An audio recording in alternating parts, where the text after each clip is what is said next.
하나님께서 세우신 두 개의 기관이 있습니다. 가정과 교회입니다. 가정과 교회는 하나님께서 세우셨기 때문에 하나님의 은혜의 통로이고 하나님께서 베풀으시는 놀라운 공동체라는 것을 잊지 맙시다. 그래서 하나님께서는 이 가정과 교회를 통해서 은혜를 베풀어 주시는데, 특별히 사도 바울은 이 두 가지를 엮어서 두 가지를 합치해서 에베소서 5장 말씀에서 얼마나 잘 설명해 주고 있는지 모릅니다. 그리고 이 설명을 하면서 이 비밀이 크도다 이렇게 말씀했어요.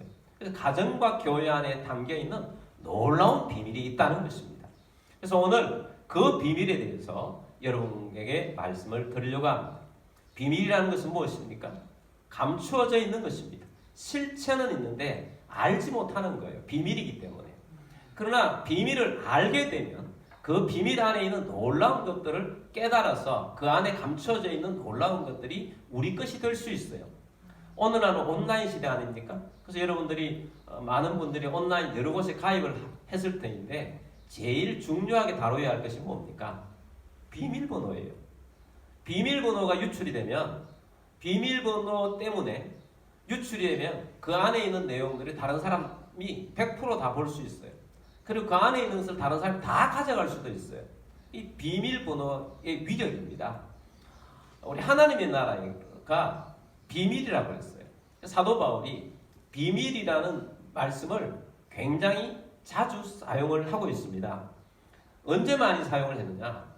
복음을 설명을 할 때 이 비밀을 내가 깨달았더라. 그렇게 하면서 비밀인데 이 비밀은 뭐냐? 창세로부터 감추어져 있던 이 비밀을 계시로 말미암아서 하나님께서 계시의 문을 열어서 알려준 거예요. 감추어져 있던 것을 비밀의 계시를 알려주어서 그 안에 있던 것들을 알게 된 것을 비밀이라고 그러는데 그 내용이 뭡니까? 복음이죠.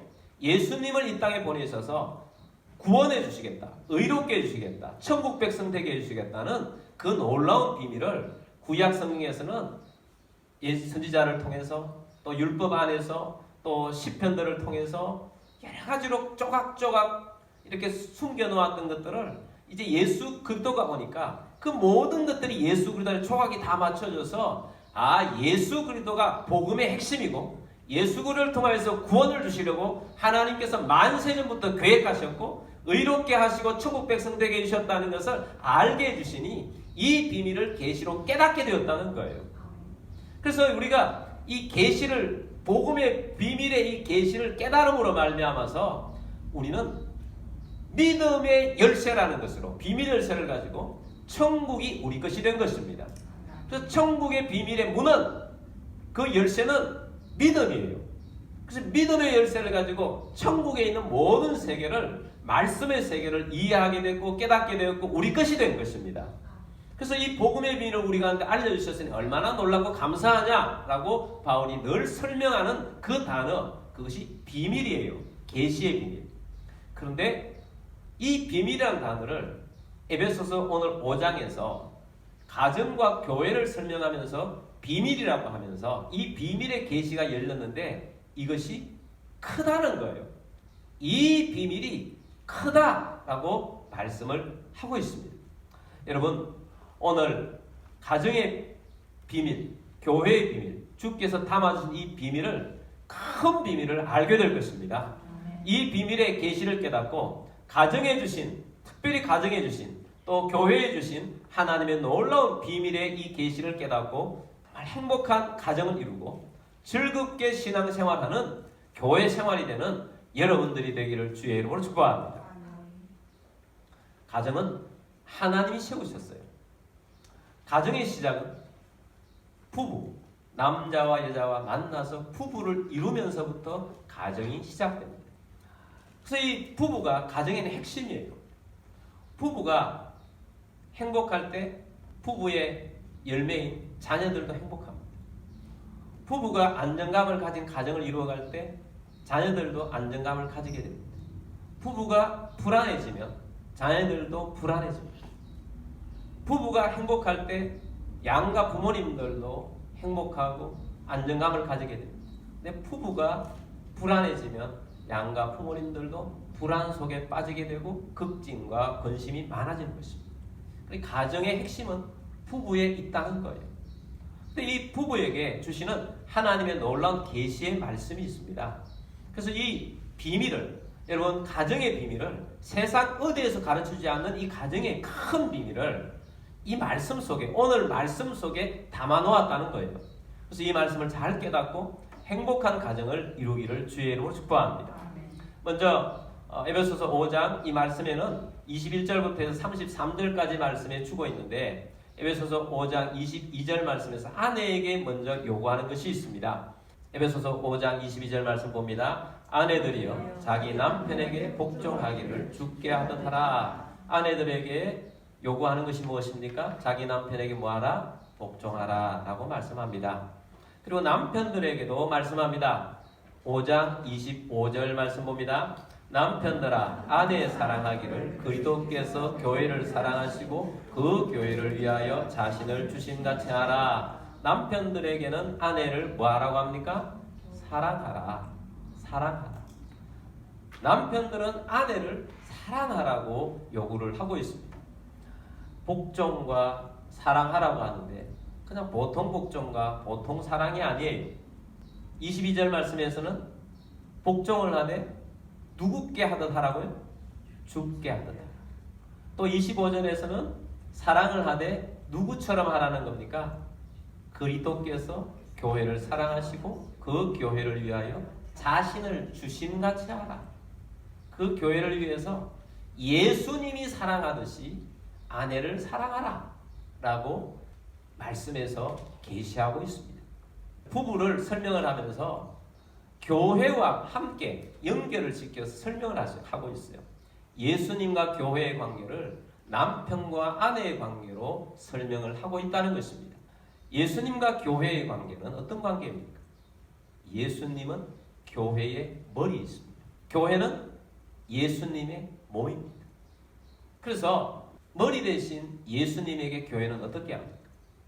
복종합니다.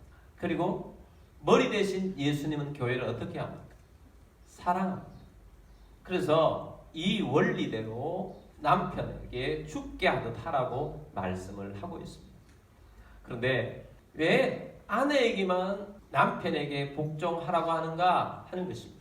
여러분, 아내가 남편보다 모자라서 복종하라고 합니까? 아닙니다. 지혜가 부족해서 복종하라고 합니까? 아닙니다. 능력이 부족해서입니까? 아닙니다. IQ가 모자라서 그렇습니까? 아닙니다. 도덕성이 떨어져서 그렇습니까? 아닙니다. 남편보다 훌륭한 아내들도 얼마나 많은지 모릅니다. 남편보다 지혜가 뛰어난 아내들도 많이 있습니다.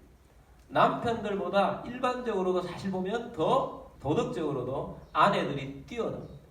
그런데도 불구하고 아내는 남편에게 복종하라고 하는 이유는 능력이나 도덕성이나 이런 것 때문이 아니에요. 성격이나 성품 때문이 아니에요. 자, 하나님께서는 모든 공동체에 있는 곳마다 두 사람 이상이 있으면 항상 리더십을 세웁니다. 권위의 문제이고 질서의 문제예요.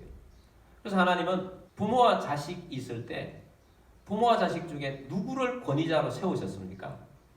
당연히 부모님이 권위자입니다. 나라가 있습니다. 나라가 있으면 하나님께서 권세자를 세우셨어요. 권세자가 도덕적으로 뛰어나거나 더 훌륭해서 세운 것이 아니고 권위자로 세우신 것입니다. 벌 줄 때는 악한 왕이 나타나는 거고 또 좋을 때는 선한 왕이 나타나는 겁니다. 교회도 마찬가지입니다. 교회에 하나님께서 주님께서 목사를 위임하셔서 권위자로 세우신 거예요. 부부도 마찬가지입니다. 부부도 두 사람 중에 남편을 권위자로 세우신 것입니다. 그래서 하나님께서 권위자로 세운 거예요. 근데 이 권위자로 세웠다는 것은 권위자가 독재하라고 권위자로 세운 것이 아닙니다. 권위를 주신 것은 독재하라고 주신 것이 아닙니다.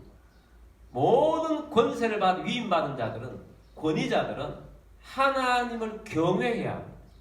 하나님을 두려워해야 합니다. 하나님의 뜻을 사모해야 합니다. 하나님의 뜻에 부합하지 아니하면 하나님께서 그 권위자를 하나님께서 어떤 때는 세상에 몽둥이로 사용하시기도 하고 징계의 채찍으로 사용하시기도 하십니다. 그러다가 하나님을 경외하지 아니하므로 하나님이 그 권위자를 제거하십니다. 그러니까 하나님께서 권위자를 세우셨을 때는 권위자는 항상 하나님을 경외해야 합니다. 그래서 하나님을 경외하고 하나님의 뜻을 추구하며 하나님의 뜻대로 해야 한다는 것입니다. 뿐만 아닙니다. 권위자는 그 공동체 속에 있는 사람들의 생각들과 의견들을 잘 들어야 합니다. 경청해야 합니다. 그리고 의견들을 잘 조율해야 합니다. 그리고 권위자가 해야 할 일은 최종적으로 결정하는 거예요. 결정, 조율을 잘 해서 독재를 해서 결정하는 것이 아니고 조율을 잘 해서 결정을 하면 그 결정한 것에 따라서 그 안에 있는 사람들이 모두가 복종하는 것이 하나님의 나라의 원리예요. 큰 원리가 그런데 그 안에 부부도 그 원리 안에 있는 것입니다. 그래서 하나님께서 남편을 권위자로 세우셨고 그런 권위자로서의 삶을 살라고 하는 것입니다. 그래서 왜 아내가 남편에게 죽게 하듯 복종하라고 하는가? 하나님께서는 그런 질서, 권위를 그렇게 세우셔서 공동체를 생활할 수 있도록 하나님께서 계획을 애초부터 그렇게 세우신 것이라는 것입니다. 남편들에게는 하나님께서 사랑하라고 하셨어요. 사랑하라. 어떻게 사랑하느냐? 그리스도께서 교회를 사랑하듯이 사랑하는데 그리스도께서 교회를 사랑하신 건 어떤 사랑입니까? 십자가를 지신 사랑이에요. 자기 몸을 주신 사랑이에요. 하늘 보좌를 버리시고 그 놀라운 그 위치에서 낮아지셔서 땅으로 내려오신 사랑이에요. 그래서 남편들은 아내를 사랑하는데 낮아지는 것, 자존심 상하는 것 이런 거 다 무시해야 해요. 그리고 최선을 다해서 자기를 희생하며 자기의 모든 몸이 다 따를 수 있을 때까지 사랑하는 거예요. 그게 남편의 사랑이에요. 그리스도의 사랑이라는 것입니다. 그렇게 사랑하라고 말씀을 하고 있습니다. 그래서 남편과 아내는 그리스도와 교회의 관계를 통해서 풀어나가고 있다는 것입니다. 자, 그렇다면 아내들에게는 복종하라고 그러고 남편들에게는 사랑하라고 그러는데 많은 사람들이 이 단어만 남아있어요. 교회 다니는 사람들이 이 단어만 복종하라고 그랬으니까 복종해야지. 복종해. 요구를 합니다. 사랑하라는데 당신은 왜 나를 그리스도처럼 사랑하지 않는다고 요구를 합니다. 여러분, 주께서 말씀하시는 것은 그런 내용이 아니에요. 기계적으로 그냥 문자적으로 복종하고 사랑하라는 문자를 그냥 적용하는 그런 내용이 아닌 것입니다. 오늘 이런 말씀을 드리면 어떤 사람들은 설교를 잘못 들어요. 잘못 듣고는 자기가 복종해야 하는데 자기는 복종하지 않고 사랑하라고만 요구를 해요. 왜 나는 그리스도처럼 사랑하는 남편이 없는가? 나는 잘못 만났나 봐. 막 그렇게 하면서 불만이 더 쌓여요. 또 어떤 남편은 내 아내는 복종하지 않는다. 널 대드는 아내. 나는 왜 이런 여인과 살아야 하는가? 회의를 느껴요. 그러면서 오늘 이 메시지를 들으면 더 분노가 일어나요. 더 화가 나요. 그러면 여러분 오늘 이 메시지는 진짜 잘못 들은 겁니다. 정말 좋은 것들은요. 복이 되기도 하고 독이 되기도 해요. 잘못 들으면 내게 독이 됩니다. 그러나 하나님의 말씀은 복이 되게 주신 것이고 하나님이 세우신 원리는 그 말씀대로 살 때 복이 되는 것입니다. 복된 삶을 살기 위해서 하나님의 말씀 안에 잘 성장하고 살아가는 여러분들이 되기를 바랍니다. 근데 이것은 원리적인 차원인데 정말 중요한 그냥 기계적인 복종과 기계적인 사랑이 아닌 정말 중요한 원리를 지금 말씀드리려고 해요. 오늘 이것을 아는 것이 오늘 가정과 교회 안에 있는 큰 비밀의 핵심이에요. 그 큰 비밀, 이 비밀이 크도다 하는 그 핵심 내용이 뭐냐? 한 몸에 있습니다. 한 몸. 교회도 한 몸이고 가정도 한 몸이라는 거예요. 한 몸이라는 것에 핵심이 있다는 것을 여러분 잊어버려서는 안 됩니다. 교회는 그리스도와 교회가 한 몸입니다.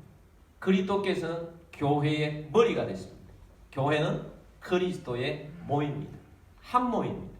그래서 한 몸으로서 그리스도께서 우리를, 교회를 내 몸이라고 여기시고 사랑해 주시는 거예요.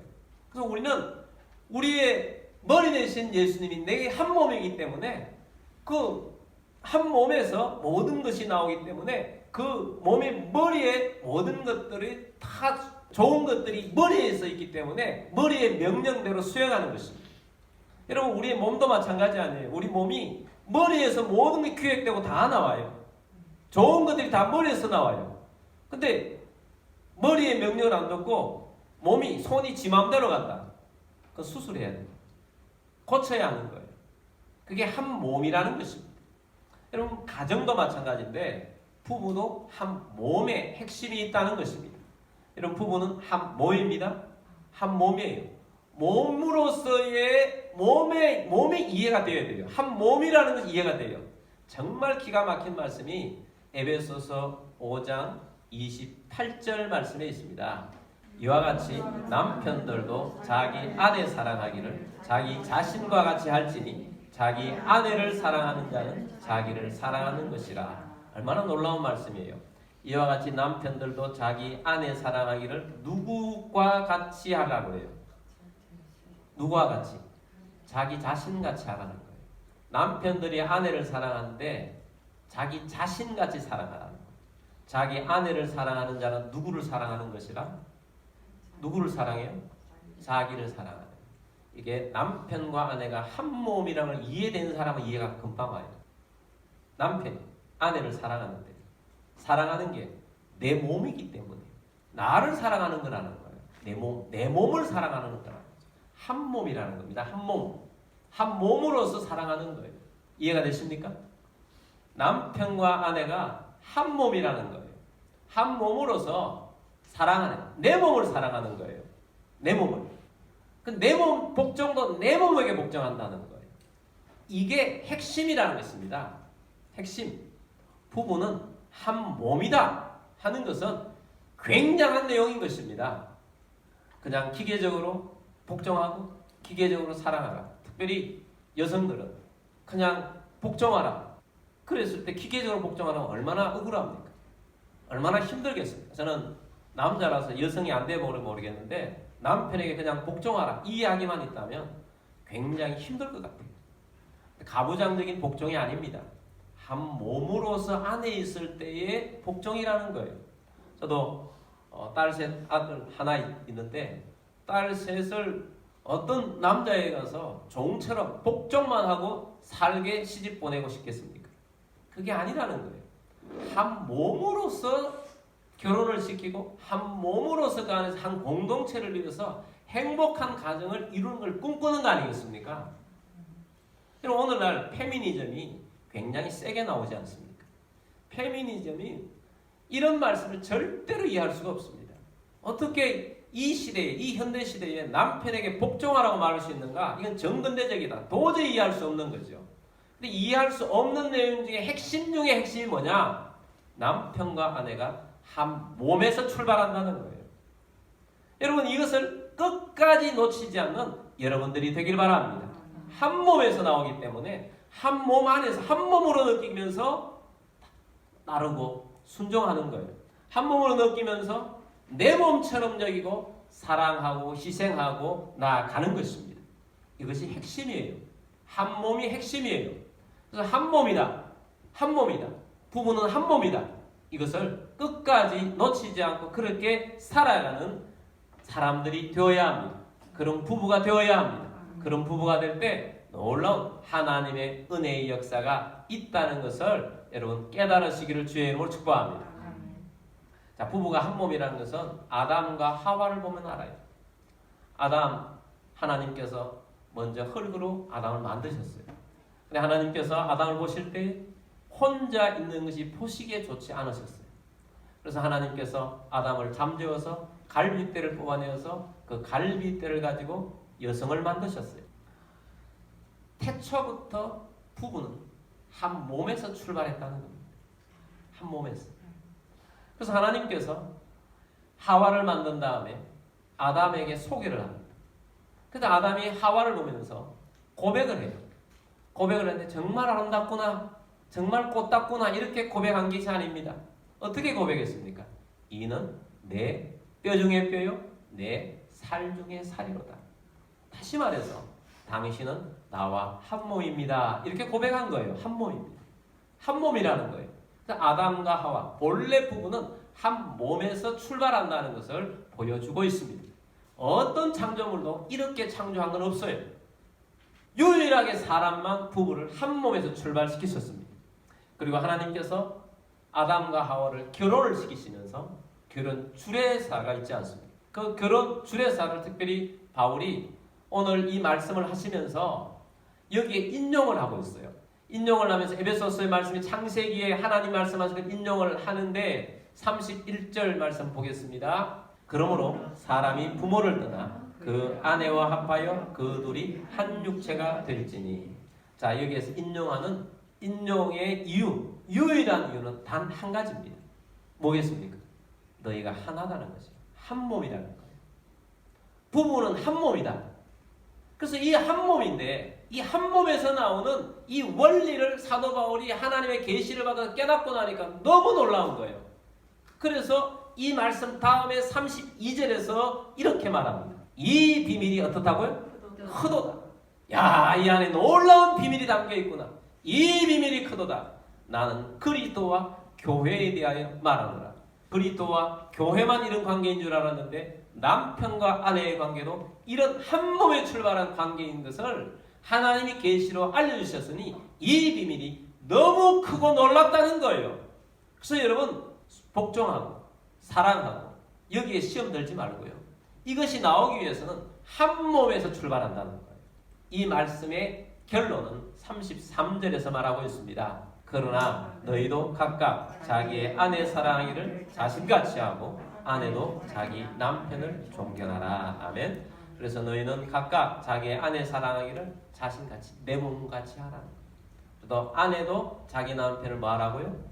한 몸으로서 존경하라 라는 것입니다. 여러분 한 몸으로서의 삶을 살아가는 여러분들이 되기를 바랍니다. 이것 외에는 가정의 행복을 찾을 수가 없습니다. 하나님이 제시해주신 유일한 길이에요. 그러므로 이것을 따라서 생활하는 여러분들이 되기를 바랍니다. 자, 그렇다면 이 원리를 가지고 우리는 어떻게 실천해야 할 것인가 하는 것을 네 가지를 보려고 합니다. 첫 번째는 누가 먼저 해야 하는가. 어떤 사람은 오늘 이 메시지를 듣고 내 아내가 먼저 나에게 복종해야 돼. 내 남편이 나를 예수님처럼 사랑해야 돼. 여러분 누가 먼저냐 이것이 아닙니다. 여러분 생각해 보십시오. 이런 것 말씀을 듣지 못한 사람이 어떻게 먼저 할 수 있겠습니까? 이런 먼저 믿은 사람이 먼저 할 수 있게 되길 바랍니다. 사랑과 복종의 관계는 닭과 달걀의 관계와 같은 거예요. 누가 먼저냐가 아닙니다. 할 수 있는 사람이 먼저 할 수 있게 해야 하는 것입니다. 먼저 한 몸으로 여기시길 바랍니다. 아, 내가 한 몸이었구나. 그것을 깨닫지 못했구나. 한 몸으로 여기면 달리 보이게 될 것입니다. 어떤 사람은 그렇게 생각하겠습니다. 에이, 안 돼. 이 생에서는 끝났어. 내가 잘못 선택했어. 여러분, 그것이 아닙니다. 이 생에서 끝나서, 이 생에서 끝나면 내세는 없는 거 아니에요. 내세. 여러분, 다음 세상은 없습니다. 내세만 있는 것입니다. 윤회사상처럼 그런 게 아니에요. 여러분, 지금 세상이 진짜예요. 오늘날 이 세상에 살아가면서 진짜예요. 그래서 이것을 살아가면서 내가 잘못 선택했다는 것이 아니라 여러분들이 믿음 생활을 잘하며 기도하면서 잘 나가보면 언젠가 깨닫게 될 것이 있습니다. 하나님이 배후에서 만나게 해주셨구나. 하나님이 만나게 해주셨구나. 그렇게 하나님 주권을 인정하면서 하나님 안에서 살다 보면 어떤 것이 생기나 하나님은 다 뜻이 있어서 만나게 하셨다는 걸 깨닫는 날이에요. 근데 믿음이 없으면 그걸 깨닫지 못합니다. 실천해 보시길 바랍니다. 누가 먼저 해야 하냐? 아는 사람이 먼저 하시길 바랍니다. 두 번째, 성령 충만하시길 바랍니다. 오늘 5장 21절부터 내용을 쭉 말씀드렸는데 5장 18절 말씀에 이런 말씀을 주고 있습니다. 술 취하지 말라. 이는 방탕한 것이니 오직 성령으로 마음을 받으라. 충만함을 받으라. 여러분 성령 충만을 받으라고 하면서 찬양하고 예배드리고 말씀 가운데 살고 감사함으로 나오라. 이것도 다 성령 충만함이에요. 그런데 성령 충만함은 찬양하고 예배하고 말씀 가운데 살고 기도하고 감사하는 삶만 성령 충만이 아니고 바로 이 말씀에 이어서 가정생활은 성령 충만한 삶은 이런 삶이야 하고 설명해 주는 것이 오늘 우리가 지금까지 들었던 이 말씀이에요. 그럼 여러분 성령 충만하게 되시길 바랍니다. 성령 충만하면 한 몸으로 여겨지게 될 것입니다. 성령 충만해지면 전에는 왼수같이 보였던 남편도 한 몸으로 보이게 될 것이고 전에는 여우같이 보였던 아내도 한 몸으로 보이게 되는 역사가 나타날 거예요. 성령 충만해야 이런 이 삶을 성령이 제시해줬던 말씀의 삶을 우리가 살아갈 수 있는 능력이 생기는 거예요. 내 육신으로 이 삶을 살아지는 것이 아니고 성령으로 살아가는 것입니다. 그러므로 여러분 성령 충만하게 되기를 주의로 축복합니다. 세 번째는 거룩한 가정이 되도록 노력하십시오. 에베소서 5장 26절 말씀 보면 이는 곧 물로 씻어 말씀으로 깨끗하게 하사 거룩하게 하시고, 자, 예수님께서 구원자로서 또 교회의 머리로서 자신을 희생하시면서 물로 씻어 말씀으로 깨끗하게 하고 거룩하게 하신 것처럼 가정에서도 예수 그리스도의 십자가의 보혈로 말씀으로 깨끗하게 하고 거룩하게 하려고 해야 한다는 것입니다. 여러분 사단은 끊임없이 가정을 깨뜨리려고 합니다. 사단이 침투하려고 합니다. 가정이 신앙 안에 있으면서 가정을 지키는 내는 힘이 어디에서 나오느냐? 신앙의 힘인데 그 신앙의 힘 중에 특별히 사랑이 있습니다. 근데 사랑이라는 것은 감정이 많이 섞여 있지 않습니까? 감정이 상하면 이게 분리가 돼요. 그때 사단이 틈타는 것입니다. 근데 예수님의 사랑을 가지고 가정을 지켜나갈 수가 있습니다. 예수님의 사랑을 가지고 가정을 깨끗하게 하시려고 하고 거룩하게 하려고 해야 하는 것입니다. 특별히 남편들은 가정을 깨끗하게 하려고 더 노력해야 하는 것입니다. 더 가정을 깨끗하게 하고 더 은혜스럽게 하려고 노력해야 합니다. 왜냐하면 하나님께서 권위를 주셨기 때문입니다. 그래서 깨끗하고 거룩한 가정이 되도록 기도하고 힘쓰시는 여러분들이 되기를 주의로 축복합니다. 네 번째는 완전한 사랑, 완전한 복종이 없다는 거예요. 여러분 오늘 내가 들었으니까 완전히 복종해야지. 완전한 복종은 참 하기가 힘듭니다. 완전한 사랑, 예수님처럼 사랑하는 것이 가능할까요? 완전함이 잘 되질 않아요. 그렇기 때문에 완벽주의, 이 세상에서 완벽주의가 참 힘든 것입니다. 그냥 우리는 이 원리를 깨달았으면 최선을 다해서 완전한 사랑을 하려고 해야 해요. 본인은 최선을 다해서 완전한 복종을 하려고 해야 해요. 그렇지만 상대가 보기에 완전하지 못하게 느낄 수 있습니다. 오케이? 노력하는 것으로 오케이? 그렇게 해야 된다는 거예요. 여러분 이 세상은 천국이 아닙니다. 우리는 죄인들이에요. 여전히 죄인의 본성을 가지고 있어요. 그래서 하려고 하지만 잘 안 될 때가 많다는 것입니다. 그래서 뭘 하라는 거예요? 완전함을 기대하지 말고 내가 할 수 있는 것을 최선을 다해서 하라는 메시지인 것입니다. 좀 실수를 하고 좀 못한다 할지라도 품어주고 지난주 제가 말씀드린 것처럼 다른 것을 인정해주고 함께 나아가도록 하는 노력이 필요하다는 것을 말씀드리는 것입니다. 자, 오늘 우리 이 가운데는 미혼들도 많이 있습니다. 여러분 미혼 분들에게 여러분 권면합니다. 가정은 저주가 아닙니다. 축복입니다. 하나님의 복입니다. 그러므로 여러분 이 하나님의 복을 사모하시면서 기도하시길 바랍니다. 주님, 정말 믿음 있는 내가 존경하고 따를 수 있는 남자를 만나게 하여 주옵소서. 주님, 나를 예수님처럼 사랑할 수 있는 믿음의 남자를 만나게 하여 주옵소서. 내가 정말 사랑하여서 잘 이끌어갈 수 있는 아내를 만나게 해 주옵소서. 기도하면서 그런 가정을 이루기를 주의로 축복합니다. 그리고 이 말씀을 듣는 부부 여러분들은 이 말씀을 들으면서 여러분 가정을 새롭게 하게 되길 바랍니다. 주님께서 주권적으로 가정을 이루게 해주셨는데 한 몸입니다. 한 몸에서 내가 해야 할 부분들을 잘 감당하게 되기를 원합니다. 성령 충만하게 감당하게 되기를 원합니다. 함께 하나님의 나라를 이루어가게 되기를 원합니다. 믿음이 없다면 주님 믿음을 주셔서 함께 행복한 가정을 이루어갈 수 있도록 주께서 역사하여 주옵소서. 기도하게 되기를 바랍니다.